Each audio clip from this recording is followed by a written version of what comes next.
Muy bien, entonces Jackie, cuéntanos un poco de lo que es lo que vamos a estar haciendo en esta. Estamos en la serie de Relationships, ¿verdad? Como ustedes saben, el primer domingo el pastor Marvin, los últimos domingos nos ha estado hablando acerca de, el primer domingo, si ustedes se acuerdan, la relación que tenemos con Dios. Desde el principio Dios nos creó en Génesis para tener relación con Él, ¿verdad? El plan de Él era tener relación con Él, y basada en esa relación que nosotros tenemos con Dios, podemos tener relaciones con los demás mejores.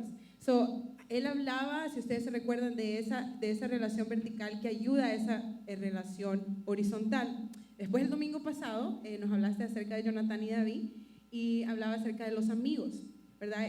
Podemos hablar amigos de hombre a hombre, mujer a mujer, o amigos que se están conociendo y que después van a ir a la siguiente etapa, que es el noviazgo. Ahora, estábamos hablando con Joe y Shay, antes de que se presenten ellos, de que le hubiéramos puesto a este panel noviazgo y soltería, porque aquí hay varios solteros y no les voy a hacer que levanten la mano, pero quizás al final, pero hay parejas de novios y también hay solteros, ¿verdad? Y vamos a hablar, tenemos el privilegio de conocer a estos dos guapos tórtolos, esta pareja modelo en lo interior y en lo exterior, por favor. Así es que, bueno, primero cuéntenos de ustedes dos, individualmente. Hello, it's okay, I'm going to speak in English for a little bit, just to fully express, but I'm Joe. I've been going to I've known Marvin and Jackie for, 5 years now, when we went to River Valley in St. Paul, and then our paths just kind of connected over the past couple of years, been coming to Espiritu Santo for 2 years about, yeah. Yeah, because you came to the house, actually. Right. Yep. What else? I live in South Minneapolis, and I was recently married to Saima about a month ago. Un grito de júbilo a todos los casados. Los demás todavía no pueden. Yeah. Okay. Yo soy Saima y he estado en Espíritu Santo como 1 año y medio, casi 2 años. Y vine porque empecé la escuela de leyes hace 1 año atrás, y una amiga que se llama Adriana me invitó a Espíritu Santo. A primera me invitó cuando Jackie y Marvin tenía el servicio en su casa. Iglesia en casa. Yeah. Era ahí, es casa. Es casa. Pero no podía ir porque todavía estaba en el pueblito que vivía, que se llama Owatonna, y ya estaba en el proceso de moverme para las cities. Y dije, ¿sabes qué? No puedo ir este domingo, pero voy el otro. Y sí, ya casi 2 años, y me encanta porque quería encontrar una iglesia como que se sentía como familia, y lo encontré. Y encontraste el amor de tu y también, vida. sí, también conocí a Joe. Cuéntenos antes la historia que contaron en la boda de que venías con tu hermano José. Where is the other guy? José es el hermano de Saima y venían juntos. ¿Qué pasó, Joe? Yeah, so I don't know, when I first saw Saima, she came in with Jose, and I'm like, yep, of course, taken, good for him, lucky guy. And I don't know, that was probably in like January, and then months went by, and if you don't know Jose, please meet him. He's like the most extroverted, fun-loving, just out there guy. Like, he's amazing. And then one day we connected, and he was talking about his sister, and I was like, oh, okay, like, all right. And then I don't know, just time went by, and like our paths would slowly cross, and then eventually I was leading a Bible study, and we were talking, and then a week later we started dating, and went on a date, and the rest is history. So. Wow. Increíble. Entonces, vamos a meterlos, ya que este panel es un poco diferente. You know how we're used to doing preaching styles, and like the preacher will get here. Let's just settle it down. Y lo importante de este panel es que a través de sus vidas y cómo sus vidas están alineadas con la vida de Jesús, podamos ser de bendición sobre todo a la comunidad que viene detrás de ustedes, ¿no? Si brincamos rápidamente a la primera pregunta, ¿cuánto tiempo estuvieron solteros y qué hicieron durante? Because now we're talking about how you guys got married, and I was at that wedding, and that was a beautiful wedding, open bar. Pero cuéntenos un poco de su soltería. ¿Cuánto tiempo estuvieron solteros y cómo fue el proceso? Y si podemos tratar de, para abarcar todas las preguntas, de ser un poco entre short and not too long, y cuéntenos un poco de eso. Yes, for me, it was a long time. I was single. Oh, man. Like, it was a process for sure. I think it was something, growing up in a broken house is just baggage I took with and refused to heal. But it was, I mean, I found God in the process. I got involved in church, got involved in community. So loneliness is something I think we often run away from, but Jesus went to lonely places a lot of times. And I think it sucks for sure when you're in the wilderness, but I'm so grateful for that season because I wouldn't be sitting here today. I wouldn't have the relationship with Christ that I do have if it wasn't for those days. So yeah, it was definitely a journey. But So what were you doing while you were? Because how old are you now? 28. 28. So what were you doing while you were single? Where were you at in life? Yeah, so I always knew Christ. I went to college. I wasn't per se pursuing Christ. And then I think after college, that's when God kind of broke me down. And he's like, dude, you need therapy. And in therapy, she was like, you talk about your faith a lot, but you don't go into church. And so like that kind of pushed me into church. And it just kind of grew deeper and deeper and deeper. I got involved in an inner city ministry, met my good friend, my pastor, my mentor, Chris, who leads inner city ministry. And again, all of that, like, just, I think through that kind of desire and that loneliness, like, Christ used that in a way to draw me near to him. And then through, like, help me to find who I am. And it's still a process. You're still learning and growing. But I'm, again, so grateful that it stinks. Pain, no one likes to be in pain, but Christ will meet you in that pain and give you direction. Esa temporada mejor como para enfocarte en ti. Y ahorita cuando dijiste terapia dije yo, yes, lo dijo. ¿Por qué razón? Porque ese es el momento y siempre, cuando estás haciendo terapia, siempre le estaba diciendo a Ricky hoy en la mañana de que es un proceso. La Biblia dice en Filipenses 1:6 que la obra que él empezó la va a terminar hasta que él venga. Pero entre más rápido empezamos a sanar esas cosas, como él dijo, de su infancia, cosas que habían pasado en el matrimonio, más rápido enfrentamos esas cosas, vamos a ser la persona más indicada, la mejor versión de Joe para esa persona que va a llegar. So, el que hayas tomado ese tiempo en tu tiempo de soltería es, dijiste Jesús varias veces, y los que han visto Chosen ahí lo ponen mucho, es de en los momentos de que estabas solas con Dios, ¿no? En lo importante de tener esa guianza. So, bastante tiempo tuviste relaciones antes. Sí, pero yeah, I did, but I think it was something for sure self-inflicted, for sure, like pursue the wrong relationships and the right relationships avoided, but no one to blame but myself. But I'm, again, so grateful for that season because Christ uses your choices. He's desperate for your heart, and just through and through I could see his hand like leading me to him. Y los estudios dicen que normalmente una persona es atraída por una pareja similar a su infancia. Ahora, aunque sea tóxica, porque digamos que tuvimos padres malos, nosotros somos atraídos a eso. Y los estudios dicen que aunque vos sepas lo que querés, que sea bueno y contrario a tus padres, si no sanás, siempre vas a terminar en esa relación tóxica. Yo creo que el que hayas ido a terapia te ayudó bastante como sanar y ver que Dios tenía algo más y diferente. Simon, tu turno. ¿Cuánto tiempo estuviste soltera y qué hiciste en esa temporada? So I guess it depends on how you define being single. So I see it as like not having a formal relationship. So prior to coming to law school, like my first relationship ever was right after college, and that person passed away. So for me, it was just important to kind of like focus, and then my goal was always to get into law school. But during those times, I would get asked to go on dates, but it was very much like 1 or 2 dates, and just kind of, I would say, like dated around, because I just wasn't intentional, because I still needed to heal, and some of my siblings will say I was like very high standard, or not high standard, but picky. Especially being a first generation Mexican American, for me it was really important that, you know, growing up seeing my dad, he treated my mom with respect, treated her like a princess, and I'm like, I'm not going to settle for anything less than that. So then I got to law school, and for those that are in college or doing higher education, it really does kind of tear you apart because you put your worth in academics, and that was very much my journey. I'm very much like a type A, like need straight A's, I need to achieve, because my parents didn't immigrate and sacrifice so much for me to be mediocre, and that was just a self-critical point. So when I came to Espiritu Santo, it was great, but then law school started, and it felt really lonely because I was just coming by myself.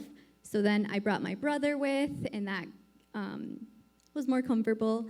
And then thankfully, there was a point where I realized, like, hey, I can't just study and just be in my apartment all day and be kind of like experiencing depression. I also thought it was kind of dumb because I'm like, why am I crying over school?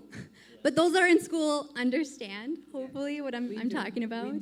The struggle is real. So then I started coming to Espiritu Santo, and I guess like there was like a turning point, and I thought to myself, like, I desire marriage, I desire a good relationship, but I am not, like, my actions and my intentionality isn't there. I don't want to meet anyone, or I just want superficial relationships, and I'm like, that's not going to get me to marriage, because marriage is really an extension of dating. So if you don't like the person you're with, it's like, what are you doing?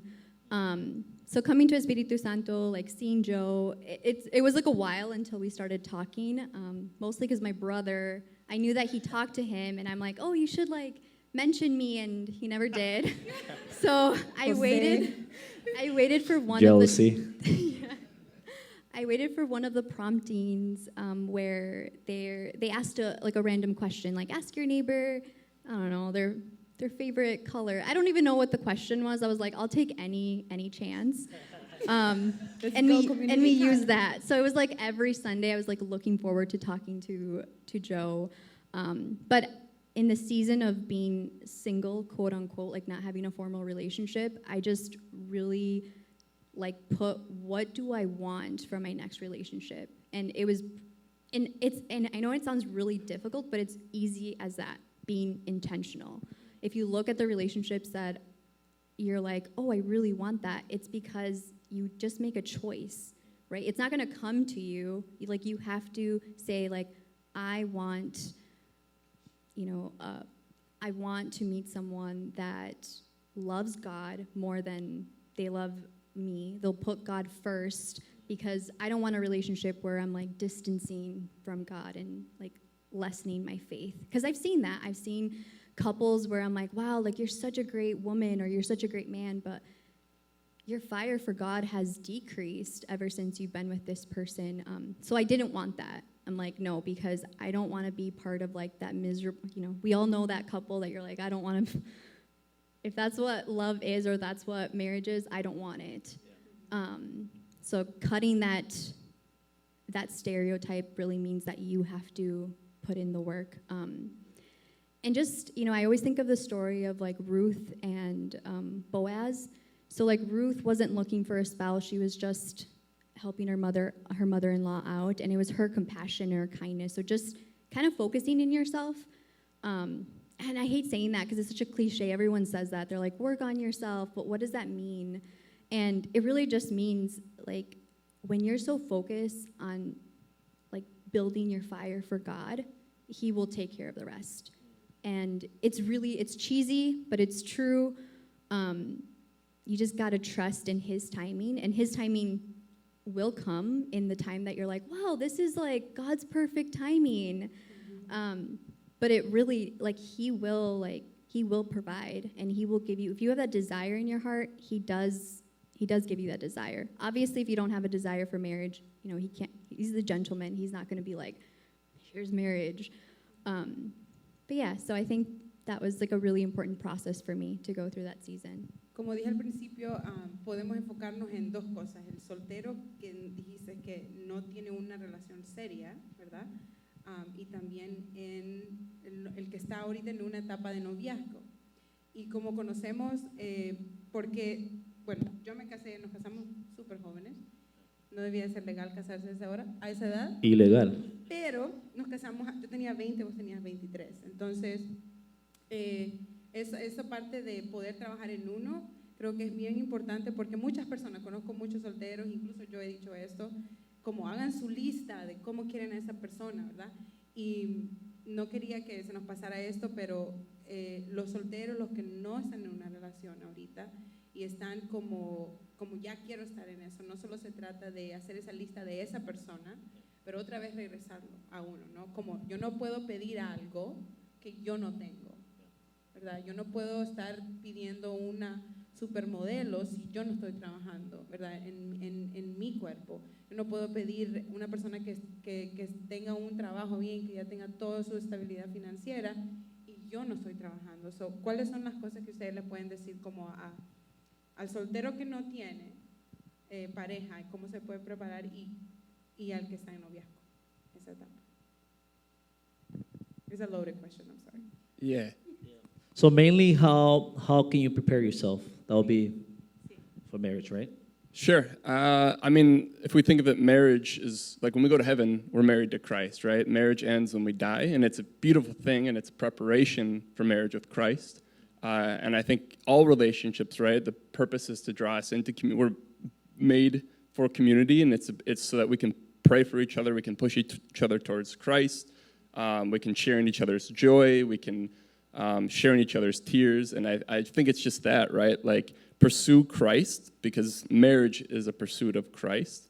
For sure, like, I kind of had to do an introspection of like, oh, hey, like, I'm avoiding every relationship. I'm very introverted, so I just wouldn't talk to girls, right? Like, I had to kind of realize, like, oh, hey, no, this is kind of a self-inflicted wound that I keep blaming God, and I had to get real with myself of saying, like, hey, you need to take risk. You need to kind of put yourself out there.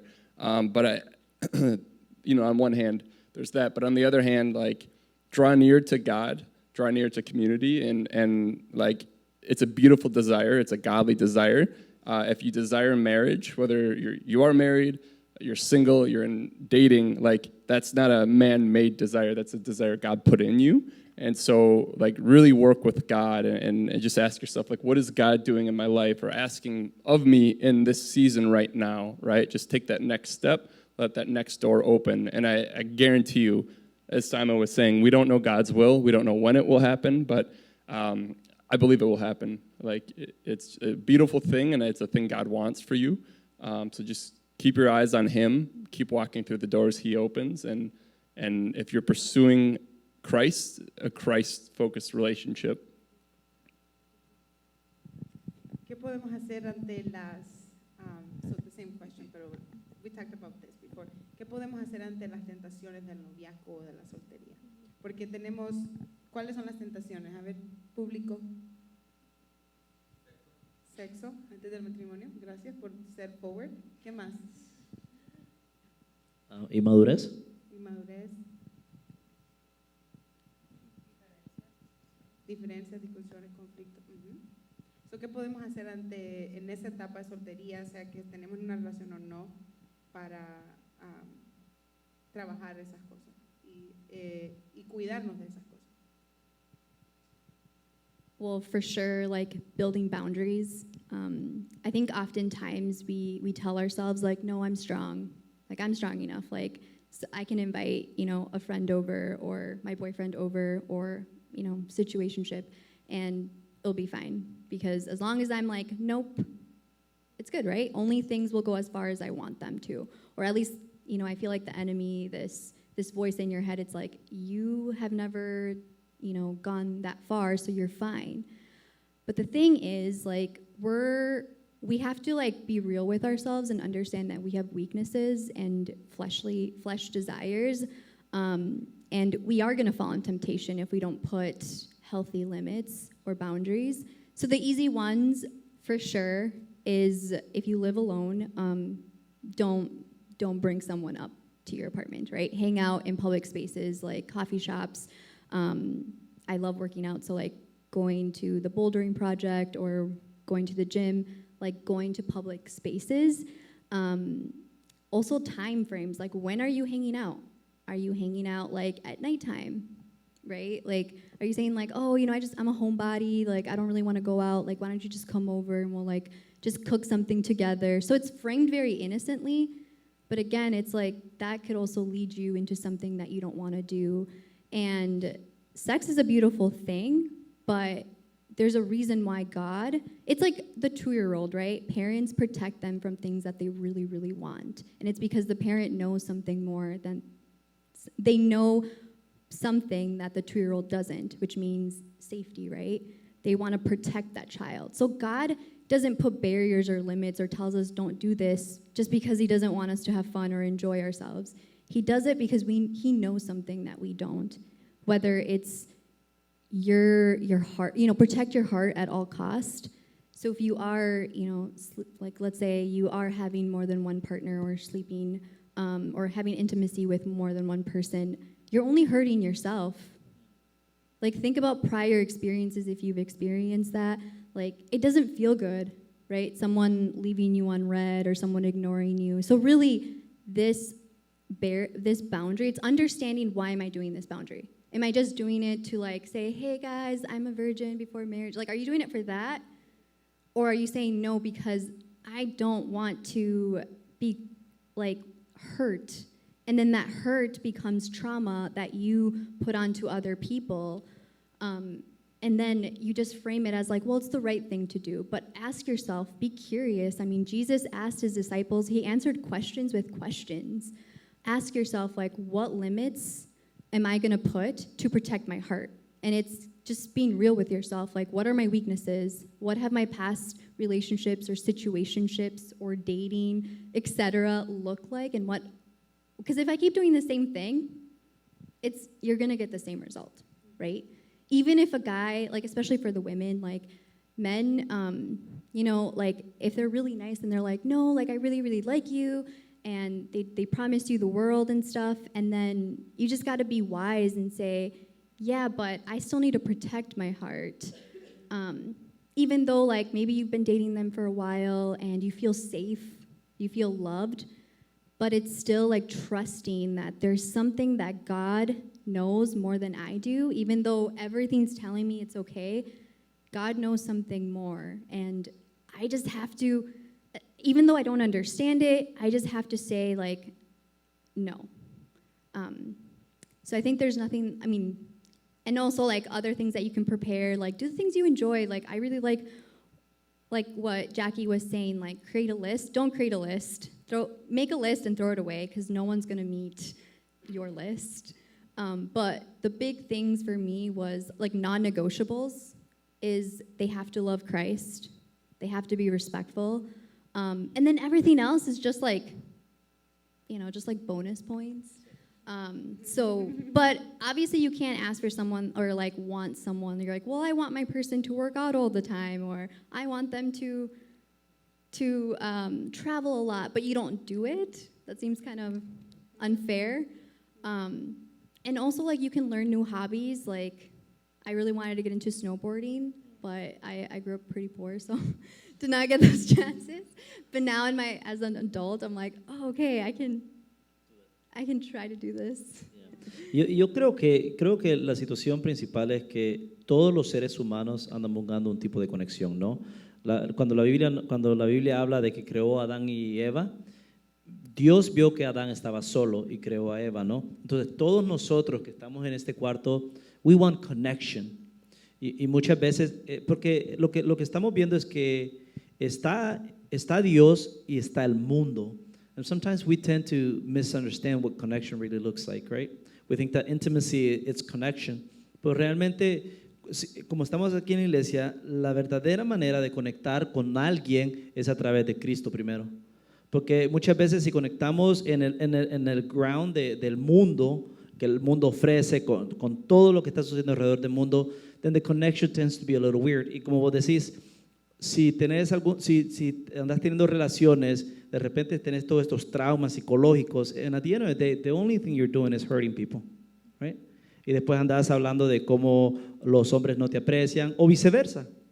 Pero cuando tenés una conexión que viene desde arriba, la conexión en su tiempo, como vos decís, tiende a ser diferente, ¿no? Y yo creo que un punto con eso es de que cuando estás sano, when you're healthy, you're going to attract healthiness. Yeah.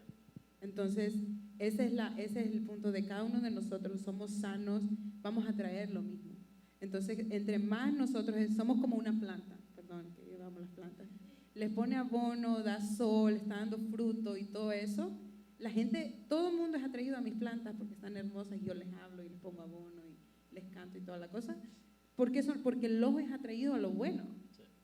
Entonces, si nosotros nos estamos cuidando, si nosotros estamos haciendo lo mejor hacia nosotros, vamos a atraer a esa persona también que esté al mismo nivel de sanidad y de su relación con el Señor, ¿no? Entonces, sigo pensando como hay personas aquí que yo sé que no están en una relación y hay otras que ya están en una relación. Entonces, sigo pensando en esos dos, cómo podemos tener eso y siempre nos vamos a lo mismo, al principio, como dijo Marvin en la primera prédica. La relación con Cristo, la relación con Dios nos va a ayudar a sanar, nos va a libertar, nos va a dar propósito, nos va a dar vida, nos va a liberar, que vamos a traer esa persona también, que quiera eso mismo, que quiera que sean atraídos a esa cosa buena de nosotros, ¿no? Pero en la soltería, el hombre, en la cultura, estábamos hablando de eso antes, yo me crecí, podríamos decir, con muchos varones y mis tíos y mi papá era como el hombre siempre puede tener relaciones antes de casarse. Para eso es normal, no sé cuántos de ustedes crecieron así, pero la mujer no, la mujer tiene que cuidarse. Entonces yo siempre me cuidé, pero siempre era algo como, ¿por qué siempre estamos diciendo que el hombre sí puede y la mujer no puede antes del matrimonio? ¿Qué consejo o qué experiencia que nos pueden contar acerca de esa expectativa que a veces está en la cultura? Yeah, I mean, I think of Romans 12, verse 1 and 2, where it's, in view of God's mercies, offer your body as a living sacrifice, holy and pleasing to God. This is our true and proper worship. And then, do not be conformed by the patterns of this world, but be transformed by the renewing of your mind. And I think that's important as men. Like, we're so prideful, and culture tells us what a man should do, but that's so anti-biblical. And I think it's something that we can't conform to the patterns of this world. We need to focus on Christ, right? Be transformed. We need to know whose we are, right? What are God's ways? What is God's love? What does a godly man look like, right? Know whose you are, in that you learn who you are, right? Like, who am I created to be? And through that, you can love like Christ, right? It's just an overflow of Christ's love. I think of Ephesians 5:24, where it's, husbands, love your wives as Christ did, to offer himself as a sacrifice. And that's what we're all called to do, whether it's your spouse, whether it's a friend, right, is love your neighbor as yourself, sacrificial love. And so, I don't know, I think it's just so important to identify, is this of God? Is men, what you're saying, men can have relationships. Is that really of God? Like, can I sleep around? Is this of my own believing, or is this of Satan, of the world, right? And then we need to kill that, right? We need to give it to God, and that's not to say it's an easy process, right? But that's just the importance of laying it down at Christ's feet and really discovering who God is, who I am, and through that, those around you. And that's why it's called sacrifice. Right. Sí, mi pregunta para ti, Joe, sería, like, how did you, podemos brincarlos, ¿no? How did you know Simon was the one? Because I feel like that's one of the biggest questions, right? When, For you, Simon. y viceversa. Like, how do you know, right? A veces creemos de que when you know, I love when people do this. When you know, you know. It's like, What do you know? like, what does that even mean, right? Like, how did you know? It's like, I want to propose. I want her to be my wife. ¿Cómo sucede eso? Did you get a fax from him? Like, this is the one. Like, do it. From God. Go pick up the ring. Like, how did you do it? Like, how did you knew? ¿Cómo sabías que ella era la indicada para vos? I mean, vienen de culturas diferentes, a pesar que ella es mexicoamericana, pero, I mean, en la boda pudimos ver cómo sería la cultura mexicana. So you're not just marrying like una cultura misma tuya. You're marrying a whole different culture. So how did you knew that she was the one? It's funny because when I was in church, I'd always poke fun at the Christian couples who date for a month and get married 2 months in, and I'm like, date for a year, get to know this person through all the seasons, like they're just getting married for sex, and I think after like our second date, I'm like, crap, like she's the one, like okay, like I'm that guy. But I think for me, it was important to have close friends who I know are standing firm in God's word, right? Who I mentioned my good friend Pastor Chris, through and through. Like I'd call him like, "Hey man, like I'm super nervous for this date. Can you pray for me?" Or like just or like opening up to him, like I think she's the one. Here's why I think, and having those friends saying like, "Yep," like getting that confirmation just outside of your own feelings, but like what is obviously like through your prayer, however God speaks to you, right, as you're reading in the Word, as you're praying, getting that confirmation. What am I feeling, right? That confirmation. But what are those around me who are centered in Christ? What are they saying, right? Are they like, no, you're love drunk, right? Are they like, no, like, yeah, go for it. This is God all over it, right? So I think it's important to be in that community and to have those healthy Christ-centered relationships to truly know, is this just my feelings, right? I want her to be the one, or is this, no, this is a prompting from the Spirit that, like, go for it, put yourself aside and. ¿Qué fue lo que viste en Simon? What did you see in her? ¿Qué vos dijiste? Danos detalles. Porque aquí todos los sabios van a aprender de... Did you ask for something like, God, I want that signal?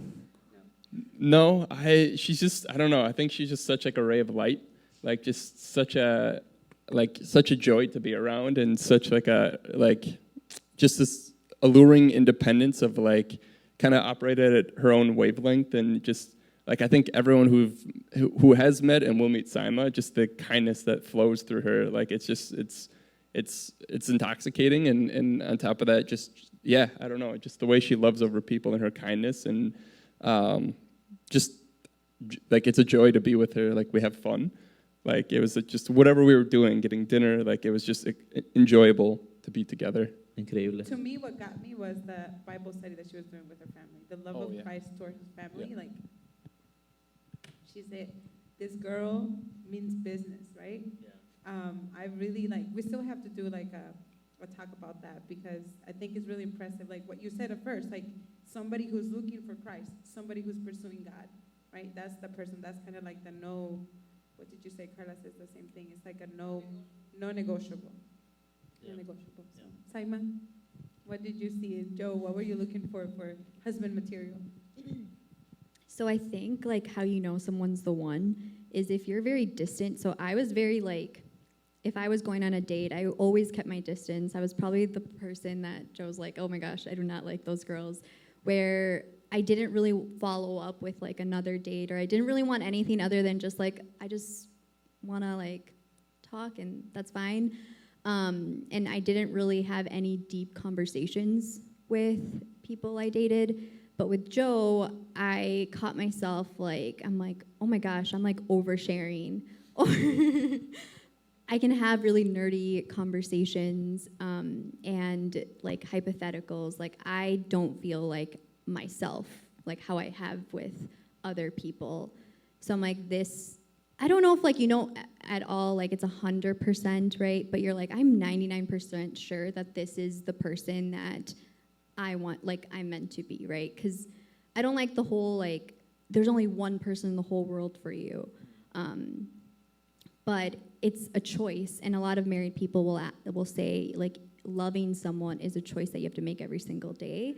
And I think it was just this, not only does it feel right, it just feels like, even if it gets hard, it's worth the challenge. It's worth going through the hardships of, like, because being vulnerable can be really hard, which is why sometimes we don't want to go into very deep conversations with people or letting them in, right? Like talking to them about your favorite things. So for me, when I saw Joe, well, first, I was like, he's tall. And check. I was kind of worried that he was a student also, because I'm like, oh shoot, we're gonna like never like hang out. But after we started talking, he wasn't a student, so that was great. And I don't know, it was just like so easy to conversate with him. And he was very respectful, like just, chivalry is not dead. Like, he opened the door for me. He would, like, ask me on a date or call me and say, hey, like, do you want to go hiking? And I love hiking. I love being in the outdoors. And I'm like, oh my gosh, I don't even have to, like, tell him. And as well, I think the biggest thing was he has a heart for Jesus, and he's open to learning my culture. And that's, like, the biggest thing, like, culture, because we grew up very different. We have very different backgrounds, which can be kind of difficult, like, kind of figuring out, like, oh, wow, like, we grew up in different worlds. But his willingness to learn and willing to communicate with my mom in Spanish was a big plus. Yeah, it was the third date, and we were going to do a Bible study during dinner. And so I was like, oh, okay, like, we'll see, is she kind of, I don't want to say like surface level Christian, or does she mean business? And I think it was like Ephesians or a book of Paul. And she opens it up, and no, she had full commentary, like, talked about the whole, when I met her. the whole Ephesians church. I'm like, oh, she means business. And I think for me, that was like, whoa, okay, like, this is the real deal. Like, this is important. Because it wasn't that she was just like, I go to church, I check the box, but she truly, like, had that desire for Christ. And that's not something you can give to somebody. That's something that they have to pursue on their own. And that was like, okay, like, this is the real deal. Sammy, ¿por qué nos contás un poco de porque yo también estaba muy impresionado cómo vos dirigís los estudios bíblicos? Estabas dirigiendo, ¿todavía los diriges? Pero antes que yo estuviera en la mesa, no es que estabas preocupada por casarte o el novio. Vos estabas conectada con Jesús, y no solo eso, sino que también conectabas a tu familia entera, ¿no? ¿Por qué no comentas un poco de eso? Porque eso puede relacionar as in, like, what do I do while I'm waiting? Right? Because sometimes people, I'm so bored, I don't know what to do. I already went through Netflix. Like, but en tu caso, vos estabas hasta no solo conectada con Jesús, estudiando, preparándote, y también encima de eso conectabas a tu familia a los estudios bíblicos. ¿Por qué no nos comentas un poco de eso? Well, like I said, I can't stand the idea of being mediocre. So I'm like, I call myself Christian. I call myself, I love Jesus. But when people ask me questions, I can't articulate, like, the reasoning behind it, right? And I'm like, no, if I love Jesus, like, what am I doing to strengthen my faith? So in the town that I lived in, the church that I was attending, I was a youth leader, and I really enjoyed that. But COVID happened, and I was like, well, how do I keep, like, making little, like, celulas or Bible studies? And I also kind of had to come to a realization. I was, like, all about family. I talked about family. I'm like, I love my family. I love being in a big family. But I'm like, I don't hang out with my siblings, or I'm not really like my dad and mom have a very, like, loving relationship, but they live in different states. It's like, I think it's pretty normal. But I'm like, wow, like, what am I doing to connect my dad that lives in Texas and my mom and my siblings, and I'm one of 5. So it was during COVID. I'm like, hey guys, like, I had this prompting that I want to, like, I want everyone in my family to be saved, but I'm not saved as, like, I'm a savior, because the Holy Spirit does that, and, like, it's nothing to do with us, right? We are just used as vessels. But it was so important for me to get my family connected, and since I was going to law school, I'm like, oh my gosh, like, I'm going to be in the cities, and everyone's going to start moving. Like, we're never going to hang out. And I'm like, wow, can we just take 1 hour a week? Because I'm like, I make it to church. I go to, like, I'm a youth leader. I make time for everyone else, but yet my household, like, what am I doing? So it started in COVID, and Zoom was booming, and I, like, started I put everybody's, like, so I used Google Calendar, and I just had everybody's email and made it, like, continuously, or I don't know what the function is, but basically you just make it reoccurring, and it's never ending, yeah, right? And it's flexible, right? So if, like, one member can't come, it's like, we don't hold it against them, but just said, hey guys, like, we're gonna read this book. And I started with, Matthew, Luke, John, Mark, and it was just so beautiful, like, seeing my whole family And it's not everybody comes every Sunday. Now it's like we change it depending on everybody's schedules because everyone's doing their own thing. But I absolutely loved it. And I'm like, I can't imagine doing this differently. We have the technology. Like, there's no excuses. So it's been going since 2020. Eso es lo que me encantó cuando te conocí, que me dijiste.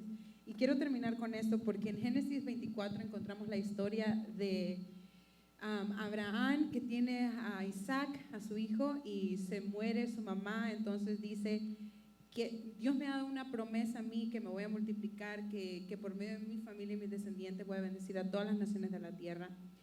Y Isaac está soltero. Entonces Abraham le dice a uno de sus empleados, a Eliezer, que vaya y le busque una esposa, ¿verdad? Entonces, tal vez unos pueden decir, aquí no tengo una persona que me vaya a buscar una esposa, ¿verdad? Tal vez mis papás no conocen mucho de Dios, ¿cómo puedo confiar en mis padres para que me ayuden a buscar una esposa? Pero algo que dijo ahorita Saima en eso de la comunidad donde estamos, y también Joe lo dijo de Chris, su mentor, que esas personas que están a nuestro alrededor, ¿no? La Biblia dice que Abraham mandó a Eliezer a buscar a una esposa para Isaac, y cuando él lo mandó, Abraham declaró una palabra sobre Eliezer para que Dios le diera gracia y favor. Y después Eliezer también había aprendido a orar y a obedecer a Dios. Entonces, lo que nos enseña ahora, porque quizás tenga usted o no los padres o la madre que le va a ayudar sí, como las mamás, sí, ella es, sabe cocinar, sabe hacer tamales, ¿verdad? Ella es, o tal vez no tenemos el padre que nos va a aconsejar a nosotros, no, ese muchacho como que no busca mucho de Dios, como que es muy superficial. Tal vez no tenemos nuestros padres, pero tal vez sí tenemos una comunidad a nuestro alrededor. Y Eliezer y Abraham representan esas personas que obedecen a Dios, esas personas que oran, porque eso es lo que Eliezer hizo. Él oró antes, durante y después, cuando él había encontrado a Rebeca para Isaac. Entonces, es importante que nosotros en esta serie de relationships, ¿quiénes son las personas que están a nuestro alrededor? ¿Quiénes son esas personas que podemos hacerle una pregunta? ¿Qué pensás? ¿Qué pensás de esta persona? Y no de una persona de que se fije nada más en, oh, tiene un buen trabajo, oh, está bien guapo, está bien bonita. Pero, ¿qué pensás? El discernimiento de poder saber y tomar decisiones sabias viene cuando estamos cerca a Dios y a la presencia de Dios. Y eso es lo que me gustó de los ejemplos de ustedes, es que tuvieron personas a su alrededor. Y si mi familia no está cerca a Dios, voy a acercarlos a Dios, porque así es como en conjunto. Y eso es lo que pasaba en el tiempo de antes, ¿verdad? Y no estamos en esos tiempos, pero en conjunto decidían y miraban que esto era esa persona. Entonces la pregunta para ustedes es, y nos vamos desde el principio, ¿cómo está nuestra relación con Dios? ¿Cómo están nuestros amigos? Esos amigos que nosotros tenemos son esas personas que nos van a aconsejar, que nos van a orar con nosotros, como verdaderamente es, ¿verdad? Verdaderamente es la persona. Y ustedes pueden mirar que no, lo que hablamos ahora no fue como esta lista, no. Creo que el non-negotiable es, si estamos aquí en la iglesia, es que ame a Cristo, que conozca al Espíritu Santo, que conozca la palabra de Dios. Eso es lo que Marvin decía el domingo pasado. Si querés ser un buen amigo, si querés, el mejor consejo que vas a encontrar está en la palabra de Dios. Entonces, nosotros tenemos como comunidad, tenemos la responsabilidad de ayudarnos y hablar unos con otros y poder decir, ¿verdad? Hemos estado orando con Marvin así como por mi hermana Carla, por mi hermano Jaime, que están solteros. Entonces estoy como comunidad podemos seguir orando, ¿verdad? Y nosotros queremos ser, como Marvin y yo queremos ser esas personas que están orando también por ustedes, por los que son solteros. Y en la familia, porque los que ya están casados, ¿cómo está esa relación con Dios? ¿Verdad? Los que están ya de novios, que ya tienen varios tiempos de estar, ¿cómo está esa relación con Dios? Porque solo con esta relación podemos tener mejores relaciones de amigos, en nuestro noviazgo, en nuestro matrimonio. Así que quiero terminar con eso.